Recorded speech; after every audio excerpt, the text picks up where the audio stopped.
So today we're going to take a look at the strongest Druid build for Season 11 of Diablo 4, which is going to be a pulverized Druid. And in my previous build video, I went over earlier version of this build, but this one is going to have absolutely everything in it. So that will be including 3 Mythics as well. So we should start off with going over our Mythics and our Uniques because there are a lot of them. So starting off, we have Heir of Perdition. This is pretty much just a full damage Mythic. The special just gives you a 60% multiplicative damage increase. You have massive crit on this, lucky hit, which isn't super important, but still gives some benefits. Movement speed, which helps us get up to that cap of movement speed. Plus the core skills is super good. So just all really big damage increases, but you do lose a lot of survivability from our previous helmet, which was Vasili's Prayer, and that actually does matter this season. So keep that in mind. You will be a bit squishier when you first change out your Uniques into these Mythics. Then we have Shroud of False Death. +1 to all passives is incredibly strong. We would use this even if that was the only thing on it, but the plus to all stats is super nice as well because it gives a secondary bonus of all rare nodes throughout your Paragon boards. Max life is nice. Resource generation can help, and we don't really care that much about the special effect of this item. Then our final Mythic is Ring of Starless Skies. So spending any primary resource reduces the resource cost of your skills by 10% up to 50% and increases the damage, and that's multiplicative. Obviously just incredibly strong for everything we're doing. This also has really good stats on it. Attack speed's really good for the build. Crit's really good to make sure we have super high crit, and then more to core skills. The lucky hit can also be nice, but again, all the other stats is really good for damage. Then for our other Uniques, the main one is going to be Rotting Lightbringer as our weapon, because anytime you pulverize, it spawns a big poison puddle that does poison things when they step in it. But if you pulverize near those puddles, they splash a bunch of smaller poison globules everywhere that all overpower for massive damage, and that's where pretty much all of your damage of this build comes from, or the majority of it. And you can stack up puddles if you're close enough to multiple of them, so you're getting a bunch of additional splashes, all deal and guarantee overpowers, and then the stats on this thing are also pretty crazy. And then for our final Mythic, I'm using Temerity, which are super defensive pants. You can also use Tibalt's Will, which are significantly less defensive. They still have some defenses on it, but it's more damage oriented. Now the reason I'm using Temerity is if you're running something like the Pit or higher pits like 80 plus, you do start to take a lot of damage this season, and switching out our chests and our helmet to the Mythics for massive damage increases, you lose a lot of survivability, and until you get super high Paragon and have really well rolled other pieces of gear, you may actually be too squishy, and especially if you're trying to run your pits without any death to level up your glyphs even more, Temerity is just going to be the best. So anything that heals you beyond 100% just gives you a barrier, so this will be up all of the time, and then it just has a bunch of defensive stats on it. So not only does this increase your survivability, but it also gives you a lot of additional healing.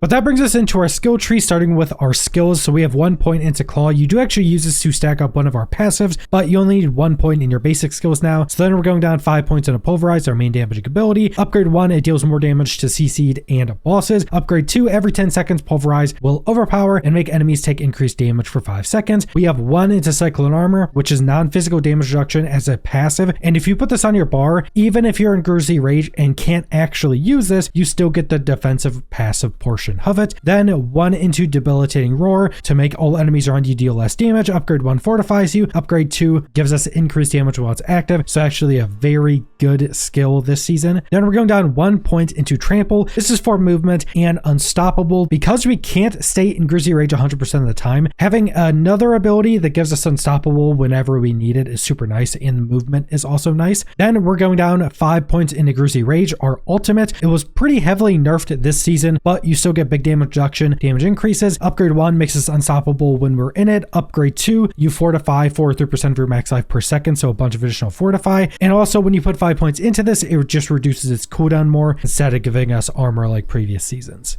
And then we have our passives, 1 to Heart of the Wild for 3 into Wild Impulses. Your core skills cost more but deal more damage. 3 into Iron Fur for damage reduction in Werebear. 3 into Chest of Fortitude for increased resistances. 3 into Nature's Reach, deal increased damage to distant enemies, more damage if they're CC'd. 3 into Feral Aptitude, deal increased damage while healthy, more damage while above 100% move speed. 3 into Mending for primarily the increase to max life. 3 into Crushing Earth, Earth skills deal increased damage to CC'd enemies. 3 into Stone Guard, while fortified, your Earth skills deal more damage. damage. Then 1 into safeguard. Critical hits with Earth skills fortify you. It's a small amount of fortify, but if you're hitting a whole screen with crits, that's a lot of fortify. 1 into neurotoxin, which is actually important because it slows anything poison. Pretty much everything will always be poison, so this procs a bunch of other effects. 3 into toxic claws for increased poison damage. 3 into envenom, so you deal increased critical strike damage against poison enemies. Then we go down 3 into defiance. Nature skills deal increased damage to elites. 3 into natural disaster, or skills deal increased damage to vulnerable. 3 into circle of life, so nature magic skills that consume spirit heal you for some percent of your max life. Then our final 2 points are into resonance, so nature skills deal increased damage. Then we go down 3 points into quick shift, so shapeshifting into a new animal form gives you increased damage stacking up. So what you do with this is before you pop Grisly Rage, you use your claw, then pulverize, claw, pulverize until you have 6 stacks. Then when you stay in any animal form, even if you're not in Grisly Rage, the duration won't go down. You can also just pulverize and use your teleport or something like that. That will also do it, but it's generally pretty easy to stack up. Then heightened senses. When shapeshifting, Werebear grants you increased damage reduction. Werewolf grants you increased move speed, and this will also stay stacked when you're in an animal form. Then we have Urzine Strength for our capstone. Gain massively increased max life, deal more damage, and more overpower damage. And this will be active basically 100% of the time because we're always in Werebear.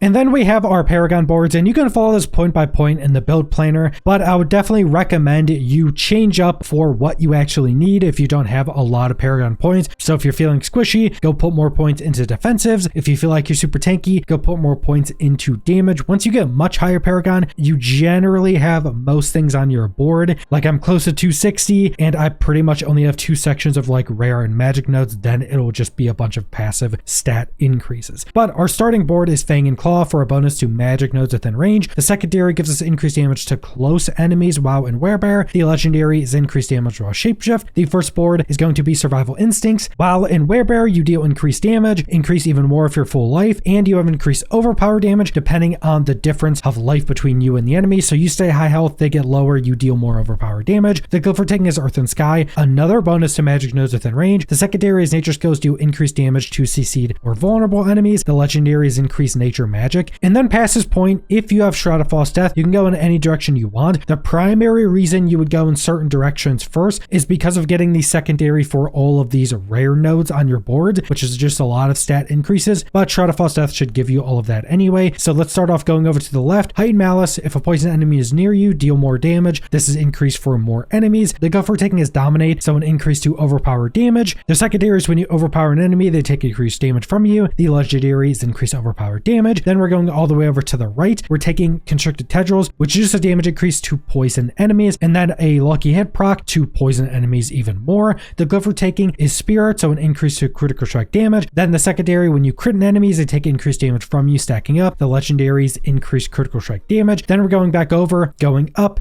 We're taking the Earth of Devastation board, which your Earth skills deal increased critical strike damage. And the glyph we're taking is Headhunter, which is a bonus to normal nodes within range. The secondary is increased damage to elites. The legendary is just increased damage. And then we have our Spirit boons, Gift of the Stag for the Spirit per second. We have Avian Wraith for increased critical strike damage. We have Iron Feather for massively increased max life. This is pretty important if you're trying to do like high pit runs because you'll be taking a lot of damage. But if you're doing lesser content that you don't need more survivability, go Swooping Attacks for increased attack speed if you need that. You may already be capped depending on well rolled your gear is. Then we have Energize, a lucky hit, a chance to give us 100 spirit just on a lucky hit proc. This basically fills our spirit and is going to be pretty big, especially depending on the runes you're using. Then depending on the content you're doing, if you're doing something like Infernal Hordes, which is why I have Obsidian Slam on, you can take Obsidian Slam, so every 6 casted attack will cause your next Earth skill to overpower. Now this just means your Pulverize that has super long range will have more overpowers. So if you're fighting enemies you can kill with those overpowers that aren't super tanky and you can kill them at range, you can do this. But normally if you're say doing higher pet runs, this overpower of your actual Pulverize won't kill things like that. Normally, and for most content, you do Calm Before the Storm, which is a lucky hit, a chance to reduce your ultimate's cooldown by 2 seconds. I use this because we can't stay in Grisly Rage 100% of the time, so I want to get back in as quickly as possible. I know a lot of people are also using Masochistic, which crits and shapeshifting have a chance to fortify you, but even when I'm running high pits, I'm pretty much 100% fortified at all times, so I don't think you really need this, and I think the other two actually give more benefit. But then we have our Mercenaries. Now personally, personally, I just continue using Subo because I like his tracking for enemies, and I just go down the left tree primarily because you can get ready at hand. Direct damage to an elite gives you more move speed if you need it, and then opening fire, you deal increased critical strike damage to enemies hit by cover fire. But you can also use Rahir. Rahir has some passives that give you either more armor or more resistances if you really want to be more tanky. I personally just like Subo for most content because of his tracking. Then for our reinforcement, we use Variana with Bloodthirst. When she uses this, you also gain increased attack speed, and you can just put this on any ability. I just put on Pulverize, so it procs as much as possible.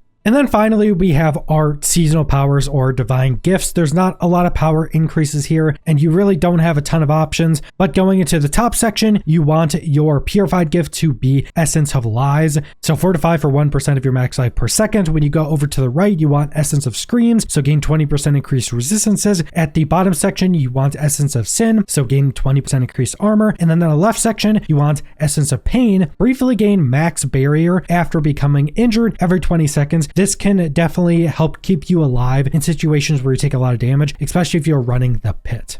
But that brings us into our gear, starting with our gems and our runes. In 2 pieces of armor, you want to just increase it to willpower. That's just going to be a multiplicative damage increase, which is super nice. Then in 1 of your other pieces of armor and your weapon, you want your rune sets. Now, there are a bunch of different possible rune sets, and I don't think any of the rune sets give you enough of a power increase to not allow you to switch to other ones. I know some people use the runes that pull everything together, the Spiritborn ability. I know some people use more defensive things, like using Druid's Earthen Bulwark is a good one. So there are a bunch of different options, and you can switch up to whatever you're doing. If you want better movement, you can use the rune that gives you the Sorcerer Teleport. Is still really good. So there's a bunch of different things. This is going to be more for high-end content, more specifically like pit pushing. But our first set is cast a non-channel core skill 4 times to gain +1 to all skills for 10 seconds. This goes up to 3, so this is just generally a multiplicative damage increase for our main damaging abilities. Then we have up to 100% chance against non-healthy enemies, which is a lucky hit, and this will proc on a bunch of enemies for 1 Pulverize, but this will give us the casting a skill other than a basic or defensive consumes all of your primary resource to increase your damage by 100% for 1 second. So basically when this procs, drains all of our spirit and just gives us a massive damage increase for 1 second. Now this is a strong rune combination because of the damage increase, but I will say it's kind of annoying to use because it just drains your spirit, and you'll try to Pulverize sometimes and you won't be able to before your spirit regens a little bit. But there are just a ton of options for different rune sets. And then on your jewelry, I just have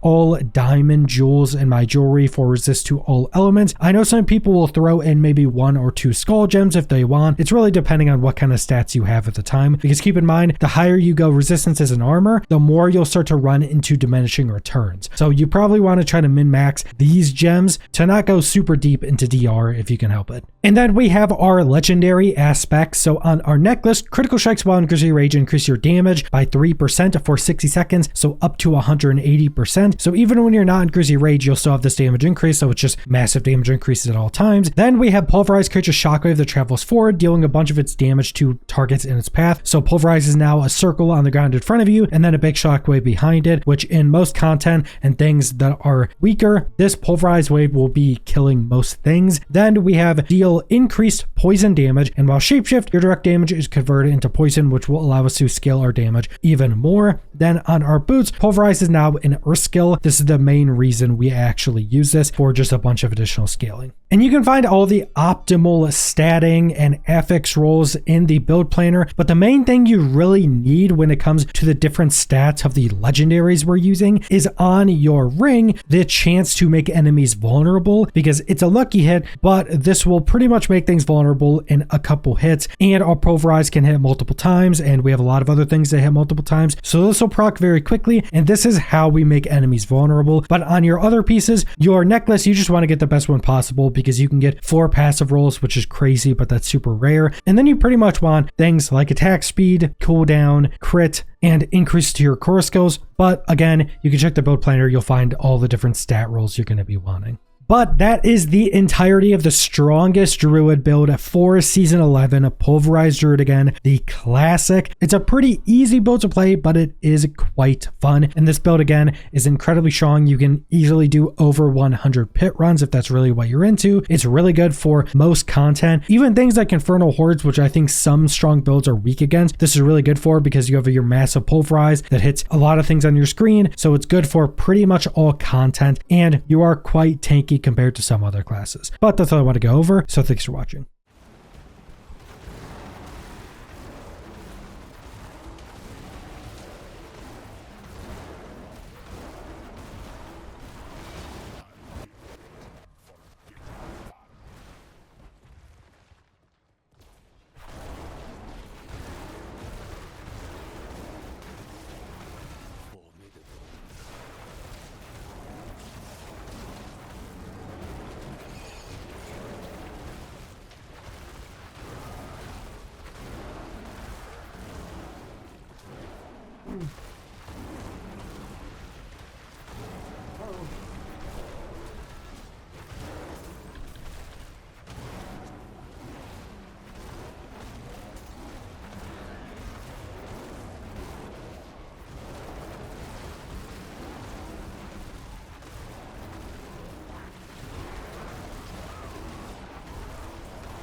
A fresh whisper chills the spirit.